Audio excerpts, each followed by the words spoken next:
बिस्मिल्लाहिर्रहमानिर्रहीम अस्सलाम वालेकुम डियर स्टूडेंट्स। आज के क्लास में आज के लेक्चर में हम डिस्कस करेंगे topic number 15.5.2 which is about the classification of the lipids based upon the chemical structure.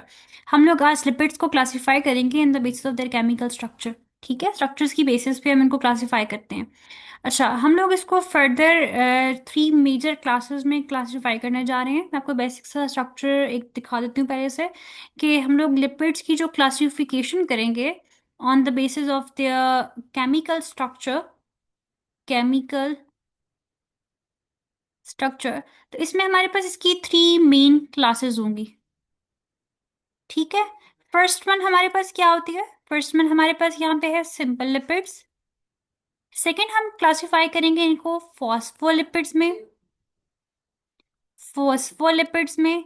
और थर्ड हमारे पास आ जाती है यहाँ पे डिराइव्ड लिपिड्स में। हम इसकी क्लासिफिकेशन करते हैं सिंपल लिपिड्स, फॉस्फोलिपिड्स और डिराइव लिपिड्स। अब हम लोग पहले यहाँ पे बात करते हैं कि lipids are organic compounds that are insoluble in water. ये तो मैं कल आप लोगों को एक्सप्लेन कर चुकी थी ना कि ये वाटर में इनसॉल्युबल होते हैं, but they are soluble in the organic solvents like ether and chloroform. Based upon their chemical structure, lipids are classified into the following major groups. The first one is the simple lipid. ठीक है,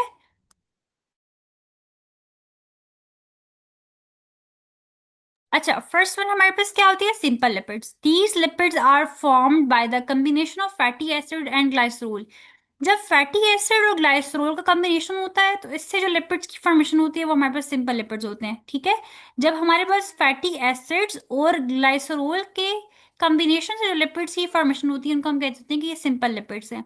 अब इस पे आपने कल कुछ example study की थी जिसमें हमारे पास ट्राइग्लाइसराइड्स थे, जिसमें आपने देखा था कि ट्राइग्लाइसराइड में फैटी एसिड और ग्लाइसरोल की का कॉम्बिनेशन होता है ना। इसके बाद आपने देखा था कि वैक्सीज वैक्सीज भी हमारे पास क्या होते हैं? वैक्सीज में भी हमारे पास ग्लाइसरोल और फैटी एसिड का कॉम्बिनेशन होता है। और साथ ही साथ हमारे पास थर्ड एग्जांपल एक थी कंपाउंड लिपिड्स की। तो दिस मीन्स कि हम लोग जो है, अगर हम इसको फर्दर आके इसका ये टेबल ड्रॉ करें तो हम ये कहते हैं कि सिंपल लिपिड्स में हमारे पास फर्दर आगे ट्राइग्लाइसराइड्स आ जाते हैं। लिपिड्स में ट्राइग्लाइसराइड्स हैं। इसके अलावा हमारे पास वैक्सेस आ जाती हैं। और इसके बाद हमारे पास यहाँ पे है कंपाउंड लिपिड्स। तो 3 हमारे पास क्लासेस हैं जो कि सिंपल लिपिड्स के केस में हमारे पास यहाँ पे आ जाती है। अच्छा, अब ट्राइग्लाइसराइड्स को देखें। हम लोगों ने लास्ट सेशन में इसको बहुत डिटेल में स्टडी कर लिया था। यहाँ पे मैं आपको जस्ट एक ओवरव्यू दे दूंगी शॉर्ट सा।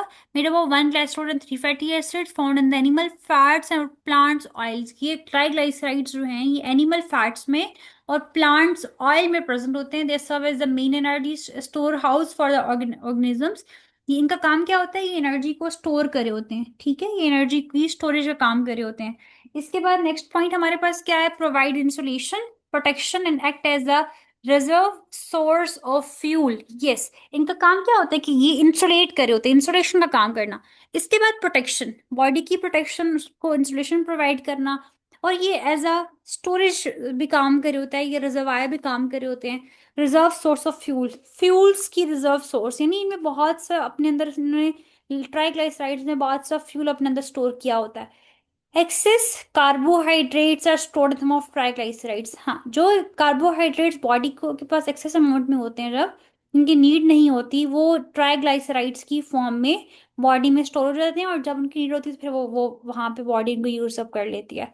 सो ये हमारे पास फर्स्ट थे सिंपल लिपिड्स में, एक एग्जांपल थी ट्राइग्लाइसराइड्स की। नेक्स्ट वन को आप देखिए वैक्सेस। वैक्सेस में क्या होता है? They are form from long chain fatty acid combined with long chain alcohols. इसमें क्या होता है? हमारे पास एक लॉन्ग सी चेन होती है फैटी एसिड्स की और साथ उसके अल्कोहल्स होते हैं। उसके बाद अच्छा देखो, मैंने आपको बताया था ना कि ये सारे के सारे में क्या होता है? फैटी एसिड्स और साथ जो है वो प्लस ग्लाइसरोल होता है। अच्छा, आप बहुत से बच्चे यहाँ पे देखेंगे कि हमारे पास यहाँ पे ग्लाइसरोल तो है ही नहीं, लेकिन बच्चों ग्लाइसरोल भी अल्कोहल की एक एक सिंपलेस्ट फॉर्म होती है। देखो अल्कोहल नहीं, मतलब मैं ये बता रही हूँ कि इसके अंदर फर्दर एक क्लास ही है अल्कोहल, ग्लाइसरोल में भी। ग्लाइसरोल का स्ट्रक्चर देखकर आप लोगों ने देखा था और यहाँ पे शो भी हो रहा है। इसमें भी देखो हमारे पास क्या होता है? ग्लाइसरोल के पास भी एक ओ एच ग्रुप प्रेजेंट होता है। यहाँ पे इसका एक ओ एच होता है, ये भी ओ एच है, ये भी। लाइक अगर हम लोग फॉर एग्जाम्पल हाइड्रोजन को यहाँ पे अटैच ना करें तो यहाँ पे हमारे पास ये ओ एच है ना, यहाँ से देखो इसने एच रिमूव किया हुआ है। अभी तो ये फैटी एसिड इसने कैसे कंबाइन हो चुका है ना, वरना यहाँ पे ये ओ एच होते हैं सारे।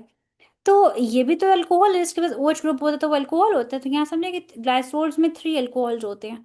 सो हम लोग यहाँ पे भी फैटी एसिड और ग्लाइसरोल्स यानी अल्कोहल्स की बात ही करें, they are highly water resistant, ये वाटर से बहुत रेजिस्ट करते हैं, वाटर हाइड्रोफोबिक होते हैं, वाटर हीटिंग होते हैं, provide protection and water proofing to plants and animals. ये वैक्सेस जो होती हैं ये फर्स्ट ऑफ ऑल का काम क्या होता है, provide function protection, protection provide करना and water proofing, waterproof, ठीक है, ये वाटर प्रूफिंग होती हैं, लाइक ये प्लांट्स और एनिमल्स तक वाटर को नहीं पहुंचने देती, मतलब अगर आप वैक्सेस का यूज करें तो। एग्जाम्पल्स हमारे पास क्या, लिनोलिन, लिनोलिन जो है ये शीप वूल से, शीप की जो ऊपर वूल होती है ना, फर जो होता है वहां से हमें मिलते हैं ये वाले lipids. They are use in the creams, they are use in the ointments as a protective coating for the skin and hairs, ठीक है। और उसके बाद सेकेंड हमारे पास वैक्स जो है वो कौन सी है, कैर्नियोबा वैक्स, कैर्नियोबा वैक्स जो है ये ऑटोमोबाइल पॉलिशेज में यूज होती है। यहाँ तक हम लोगों ने डिस्कस कर लिया ट्राइग्लाइसराइड्स की एग्जांपल भी और वैक्सेस की एग्जांपल भी डिस्कस कर लिया है। अच्छा स्टूडेंट्स, अगर आपको मेरे नोट्स रिक्वायर्ड हुए यूनिट नंबर 15 के बायोकेमिस्ट्री के, तो आप मुझसे कांटेक्ट कर सकते हैं। व्हाट्सएप नंबर यहाँ मैं मेंशन करी हूँ, नंबर है +923705657951। नोट्स का आपको बता देती हूँ, फर्स्ट तो जब आप कांटेक्ट करेंगे नोट्स मैं आपको सापा करके दिखा दूंगी, उस देख के उसके बाद आप डिसाइड कीजिएगा कि आपको नोट्स आधे लेने भी हैं या नहीं लेने। लेकिन वैसे नोट्स का कंटेंट ये है हमारे पास कि जब मैंने नोट्स बनाए हैं उसमें मैंने हर टॉपिक को बहुत ईजीएस्ट वर्डिंग में एक्सप्लेन किया। हर टॉपिक के एंड होने पे उससे रेलेवेंट मैंने 20 multiple choice questions MCQs with their answers मैंने उनको ऐड किया। और साथ ही साथ हमारे पास जो जितने भी इस टॉपिक से रेलेवेंट क्वेश्चंस बन सकते थे, इस टॉपिक से रेलेवेंट जितने भी मैक्सिमम पॉसिबल कॉन्सेप्चुअल क्वेश्चन जो आपके SLO based policy according federal board के एग्जाम में आ सकते हैं, वो मैंने इसमें अपने नोट्स में ऐड किए हैं। तो अगर आपको नोट्स की रिक्वायरमेंट हुई तो आप मुझसे कांटेक्ट करके नोट्स ले सकते हैं, इस नंबर पे, इस व्हाट्सएप नंबर पे आप कांटेक्ट कर सकते हैं। अच्छा, इसके बाद हमारे पास जो है वो नेक्स्ट कॉन्सेप्ट क्या है, कंपाउंड लिपिड्स का। कंपाउंड लिपिड्स में क्या होते हैं, इनमें these lipids contain fatty acids, glycerol and an additional group. इनको हम लोग कंपाउंड इसीलिए कह रहे होते हैं बिकॉज इसमें आपके पास एक तो फैटी एसिड और ग्लाइसरोल तो होते ही होते हैं, साथ एक एडिशनल ग्रुप भी प्रेजेंट होता है जिसको हम कहते होते हैं such as the phosphoric acid, nitrogenous bases and proteins. देखो, जो आपके पास एक एडिशनल ग्रुप है, वो एडिशनल ग्रुप आपके पास फॉस्फोरिक एसिड यानी कि फॉस्फेट ग्रुप भी हो सकता है, वो आपके पास कोई नाइट्रोजनियस बेस भी हो सकती है या प्रोटीन भी हो सकता है। और ये जो कंपाउंड लिपिड्स होते हैं they play a functional role in the cell structure, in the signalling and the membrane formation, membrane की फॉर्मेशन में, सेल स्ट्रक्चर में ये अपना मेन रोल प्ले करे होते हैं। इसके बाद नेक्स्ट है हमारे पास फॉस्फोलिपिड्स। अच्छा, अब हमारे पास एक सिंपल लिपिड्स थे, सिंपल लिपिड्स के बाद हम लोगों ने सेकंड पे हमारे पास क्या था, फॉस्फोलिपिड्स। अब हम देखते हैं कि हमारे पास ये फॉस्फोलिपिड्स क्या होते हैं। So phospholipids are the essential structure component of the cell membrane. ये हमारे पास एक एसेंशियल स्ट्रक्चर कंपोनेंट है सेल मेम्ब्रेन का।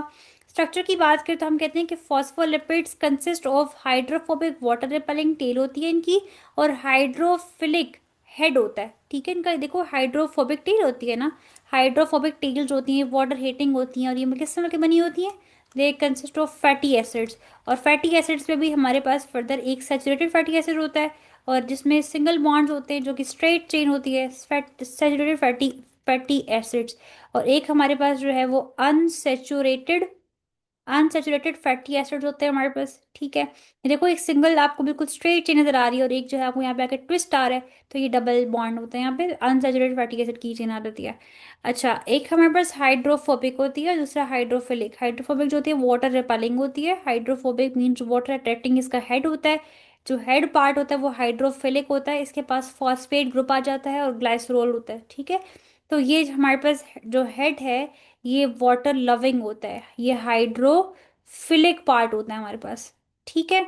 यहाँ तक हो गया। उसके बाद इनकी जो ड्यूल नेचर होती है, दे मेक्स फॉस्फोलिपिड्स एम्फीफैटिक। एम्फीफैटिक का कॉन्सेप्ट क्या होता है कि जिसकी नेचर ड्यूल होती है वो वाटर को, उसका एक पार्ट वाटर हीटिंग होता है, एक पार्ट वाटर को रिपेल कर रहा होता है, एक पार्ट वाटर को अट्रैक्ट कर रहा होता है। That compound is called as the amphipathic compound. It enables them to form the lipid bilayer in the plasma membrane. Plasma membranes के अंदर लिपिड बायलेयर का काम भी करे होते हैं, टू लेयर्स के मिड में ये प्रेजेंट होते हैं, लिपिड की बायलेयरिंग करे होते हैं। देखो, ये टू लेयर्स होती हैं और इसके मिड में यहाँ पे एक लिपिड प्रेजेंट होता है, यहाँ पे होता है, इनमें डिफरेंट पोजिशन की वजह यहाँ पे लिपिड्स प्रेजेंट होते हैं, इनसाइड भी प्रेजेंट होते हैं, ठीक है। और ये ट्रांसपोर्टेशन का काम भी करे होते हैं। फंक्शंस क्या होते हैं? फंक्शंस में होता है form the basic framework of all the biological membranes. उनका एक बेसिक फ्रेमवर्क ड्रॉ कर डिजाइन करे होते हैं। They allow the selective movement of materials across cells. Across the cell जो है वो मटेरियल्स की सिलेक्टिव मूवमेंट करे होते हैं और मेंटेन्स करे होते हैं फ्लूइडिटी को and structural stability of the membrane को। ये फ्लूइडिटी यानी कि एक तो इसका काम होता है ट्रांसपोर्टेशन करना, सिलेक्टिव ट्रांसपोर्टेशन करना। यहाँ पे मॉलिक्यूल प्रेजेंट होते हैं, उनको यहाँ से इंटर करना और यहाँ से एग्जिट करना जो है इसका काम होता है इस लिपिड्स का। सेकेंडली ये फ्लूइडिटी, प्रॉपर फ्लूइडिटी को मेंटेन रखना और स्टेबिलिटी को मेंटेन रखना भी लिपिड्स का ही काम होता है। इसके बाद हम डिस्कस करते हैं हमारे पास फॉस्फोलिपिड्स के अंदर एक कॉन्सेप्ट आता है ग्लाइकोलिपिड्स का। तो देखो फॉस्फोलिपिड्स के अंदर हम इसकी फर्दर एक क्लासिफिकेशन करते हैं। यहाँ पे हमारा होता है ग्लाइकोलिपिड्स, ये फर्दर इसी की क्लास होती है। ठीक है, फॉस्फोलिपिड्स के अंदर ही ग्लाइकोलिपिड्स होते हैं। अब ग्लाइकोलिपिड्स के बारे में क्या कहा जाता है? Glycolipids are the lipids that contain carbohydrate component attached to the glycerol. हमारे पास ये जो लिपिड्स होते हैं इनके पास एक कार्बोहाइड्रेट कंपोनेंट प्रेजेंट होता है जो कि ग्लाइसरोल से अटैच होता है, इसको हम कहते होते हैं ग्लाइकोलिपिड्स। ठीक है। अच्छा, उसके बाद क्या होता है कि अगर मैं यहाँ पे आपको ग्लाइकोलिपिड का स्ट्रक्चर दिखाऊं तो ये देखो, ये एक लिपिड की पूरी मेम्ब्रेन है, ये इसका बाइलेयर है।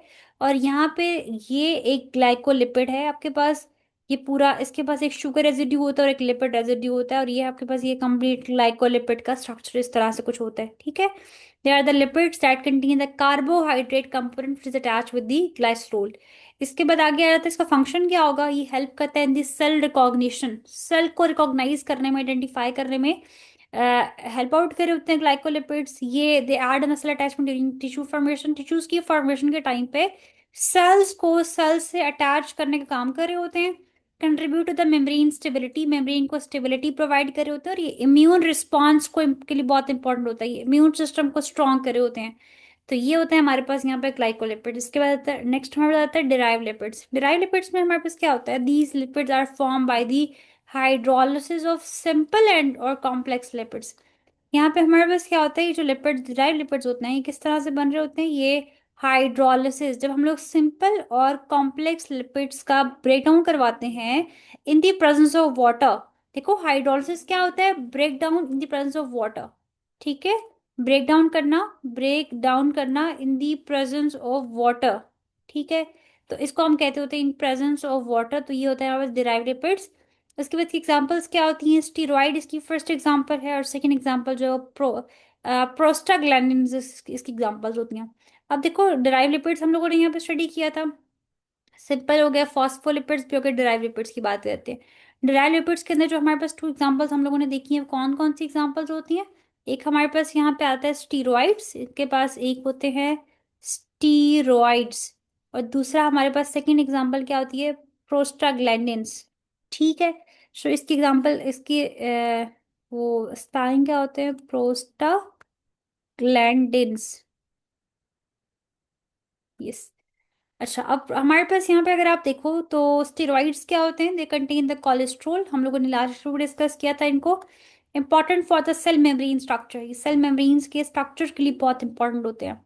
इसके बाद include the hormones such as testosterone and estrogen hormones जो होते हैं, रिप्रोडक्टिव हार्मोन्स जो है यहाँ पे स्टेरॉइड्स में ये वाले हार्मोन इंक्लूड होते हैं। प्रोस्टाग्लैंडिन्स की बात करते हैं तो they act as local hormones, इसमें लोकल हार्मोन्स होते हैं, दे इन्फ्लुएंस द इन्फ्लेमेशन। ठीक है, ब्लड सर्कुलेशन हो गया, इन्फ्लेमेशन हो गया, अदर साइकोलॉजिकल प्रोसेसेस को इन्फ्लुएंस कर रहे होते हैं।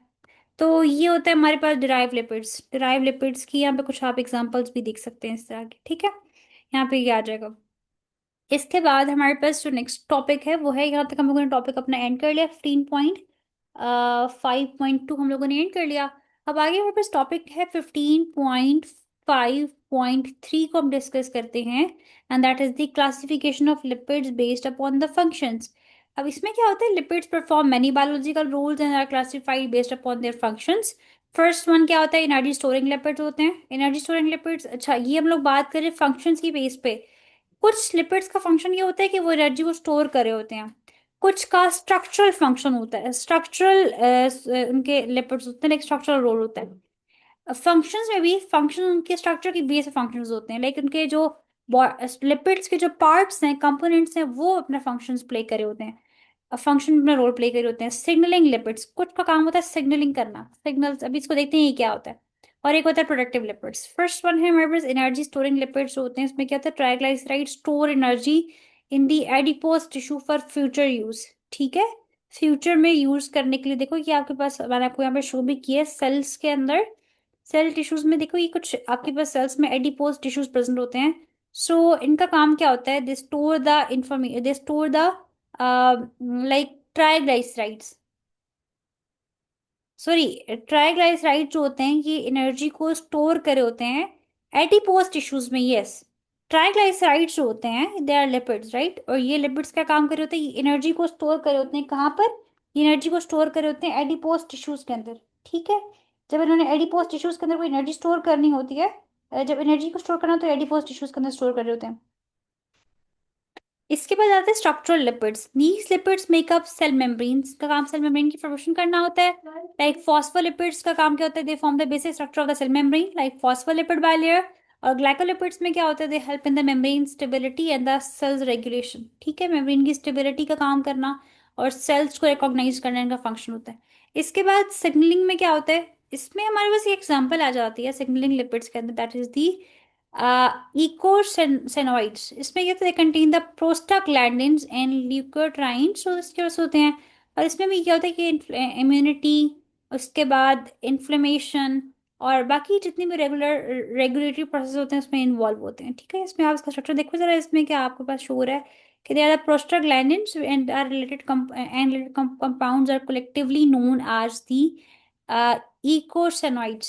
They are produced from the arachidonic acids, which is a 20 carbon poly unsaturated fatty acid होता है हमारे पास। ठीक है, 20 कार्बन होता है इसमें, कार्बन का जो नंबर है वो 20 होता है।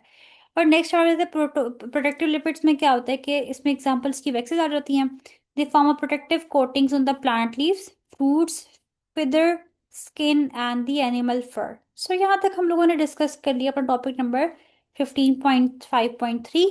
इंशाल्लाह जो कमिंग लेक्चर होगा उसमें हम लोग फर्दर अपने टॉपिक्स को कवर करेंगे लिपिड्स के। और इसके बाद हमारा 15.5.4 एक रिमेनिंग है, फिर 15.5.5 रिमेनिंग है, और 15.5.6 एंड 7 तक है जस्ट। यहाँ तक कवर करके इन 4 टॉपिक्स को देन हम लोग न्यूक्लिक एसिड में मूव कर जाएंगे। सो कोई क्वेश्चन हो आपका, कोई क्यूरी हो, कोई कोई भी पॉइंट समझ नहीं आया तो आप कमेंट सेक्शन में पूछ सकते हैं। बाकी मैंने आपको व्हाट्सएप नंबर शेयर कर दिया, आप इस पे भी मुझसे क्वेश्चंस कर सकते हैं। ठीक है, so thank you so much. Until the next lecture, Allah Hafiz.